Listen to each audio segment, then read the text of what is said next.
But let's get into the Russian news right now. First off, the reason I'm for national sovereignty, even though most governments are pretty corrupt and bad, is the global corporate government is anti-free market, anti-human, technocratic, a scientific dictatorship in their own words, who want to fundamentally reduce population forcibly and bring in a global tyranny. So they are the most threatening, scientifically evil, anti-human elite the world has ever seen.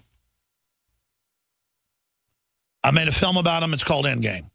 8 years ago, it's evergreen today. If you want to understand their own quotes, what they plan to do since 1850, and how they rule the planet right now, pretty much. They're trying to mop up a few sectors they don't fully control. Russia, Iran, a few others. Is Iran good? No, their leadership's out of control in many cases. Is Russia good? No, their leadership is somewhat centralized, kleptocratic, strongman. Compared to the globalists, though, Russia is a totally different animal. Russia does not want to kill humanity. The Russian leadership does not want to exterminate their population. The Russian elite are totally different in a primitive, strongman, nationalistic model, on record. That's what they are. And a nationalistic, strongman Russia that's free market is light years better than communism and light years better than Sovietization, and light year upon light year better than the globalist synthetic death. Now, that said, what are firewalls in a building or a ship? If there's a fire in the engine room, it's contained by big firewalls that can handle 3,000, 4,000, 5,000 degrees. So you don't get the whole ship sinking or the whole building burning down. That's what a firewall is. Or it's like a bulkhead in a ship. If water gets into one area, it can't flood all the bulkheads and compartments. So if you get a Hitler, he takes over a few countries but gets stopped by other nations. Sometimes by bad nations, like Russia at the time, run by Stalin. One evil fights another evil. The globalists want to bring down Russia. They've paid off China. They pretty much control China, though China is somewhat independent and has its nukes and plans to double deal as well. There are 3 power blocks. But China is more in bed with the globalists than Russia. Russia is somewhat in bed with them. And I've studied the whole history of it. That's why I'm against using radical Islamic al-Qaeda groups to destabilize Russia and take over a bunch of its former satellites and countries that are part of Russia proper for 1,000 years. What is known as, the old Russian Empire and the proto-Russian Empire, if you go back close to 1,000 years ago, the Orthodox Church, basically, is Russia. And, of course, the communists tried to get rid of that when they were there. Now notice it's back and it's not state-run. So Russia is just rediscovering itself with all its problems but all its glory instead of being a Rothschild, Rockefeller-run fiefdom.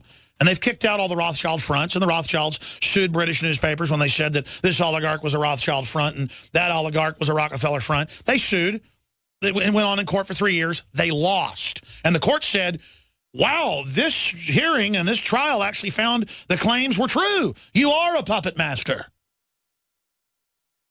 What does the spider want to do? It doesn't want to be revealed. Who did the Rothschilds fund? You can look it up. Adolf Alois Hitler. Not because they were Nazis. They had wrecked Europe before funding both sides. It's beyond the evil that we normally see. It's cold-blooded, scientific. Look at the breaks in the pool game and decide that you're going to be both players. Or all 3 players, or all 4 players. And the minute people get this, it'll be so simple, but still so complex, you'll go, why didn't I ever see that before? See, we're supposed to take the side of the immigrants, and the media says, if you have any Hispanic descent, you're supposed to just support totally open borders. When Latin American countries are having wars with each other all the time, they can't get along. Or you're supposed to take the side of, let's kill all the brown people. No. You're supposed to rise above it, see the full spectrum, and then make the moral decision out of it. But people don't even know how to make decisions now. That's why they don't have geopolitical understanding, historical understanding, cultural understanding, spiritual understanding. And I come to the realization that even when I talk to big CEOs and really smart artists and famous people, I mean, some of the most famous people in the world I know personally, even bigger than the people you've heard on this show. by orders of magnitude, as big as it gets in Hollywood, as big as it gets in rock and roll. And they're smart, but they just go, I don't believe I can affect change, and it's too big, and they're mainly focused on their own hobbies. They know a lot of what I'm saying is true, but they just say there's nothing we can do. Or we'll see what happens. I'm glad you're there. But then I talked to the head of a major, Big Five bank in confidence on an airplane in first class for 3 hours. And he said, well, I know you're somebody that keeps confidences. You want to really talk? Laughing at me.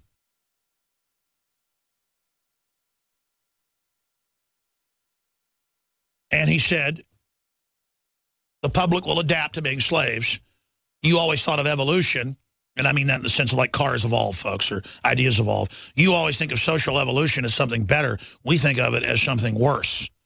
And you will lose. Humanity has failed. And it was like I was talking to a space alien. His hair was perfect. His skin was perfect. Looked like he was 65 years old. His suit was perfect when he got up. He put his trench coat on. It was perfectly put on. And he just sat there with his briefcase under his arm and just laughed at me, looking me up and down when he walked off the plane. He was a general, and he was telling me, you have failed. He was a general of evil. And that bank supports open borders and gun control and everything else. And they want to bring down Russia. Well, let me tell you, you want to bring down Russia? Everything you do is evil. I'm against you. You want my guns? I can intellectually show why it's bad to turn my guns in, but I'm just automatically, no, I'm not turning my guns in. You want fake environmental groups to take private property away? I'm automatically against it. You want me to eat GMO? I'm automatically against it. You want open borders? I'm automatically against it. It's real simple. You're for it? I'm against it. Real simple. Default. Because you fundamentally are malfunctioning and are mentally ill to sit here and tell me that humanity has failed, humanity is over, and given up on everything. And you think you're going to get ahead by screwing everyone over and not giving them the tricks and not telling them the inside baseball and not telling them how the rabbit got pulled out of the hat? And then when they don't know and you've screwed them up from birth with weaponized television, you point your finger at them and say, look, they're a failure. That's all going to blow back on you and your family, and already has. And these guys don't even care about their kids. They'll have 5 kids and hope one of them turns out okay to run the empire. That's how the elite does it. You go out and you have 5, 6, 7 kids. You just throw them out there into boarding schools and prep schools, and whichever one's the meanest and the smartest, you make the head of the empire, and then you don't even talk to the other ones. Because, I mean, I'm able to run with the elite if I want to, and I've been around it, and I've seen it, folks, and it is the most cold-blooded, inhuman crap I have ever seen in my life. What do you think British royalty does? They don't even meet with most of the kids. They'll pick 1 or maybe 2 to run the show. And then they do that again like vampires, like head vampires, choosing the next head vampire. I will not be part of all this. And for all of you out there that want to be naive and say, oh, there's no New World Order, and want to buy into that mind control, hey, that's your problem, okay?